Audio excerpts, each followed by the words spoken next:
Hi there, we're going to make a Poolish now. The Poolish is like a quick starter if you want. We use the Poolish to make baguette. It's a classic way to do to give some flavor to the bread, but baguette or any bread could be made, we said, over Poolish or with Poolish. So the recipe is on the website. It's pretty simple. You will see close by. You have the water, and you see the quantity. It's almost nothing of fresh yeast, right? Poolish can only be made with fresh yeast.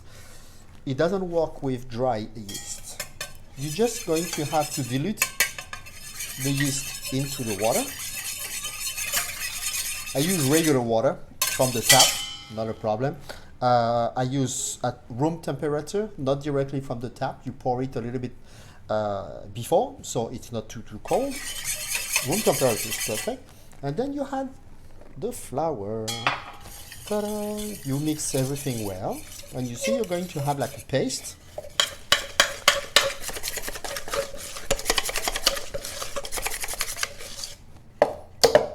Et voila! Now you have a Poolish. So that Poolish, of course, you cannot use it right away. You want to leave it overnight in the at room temperature. Just put a paper on top, like a plastic wrap, and you leave it there, and it will be ready to be used tomorrow.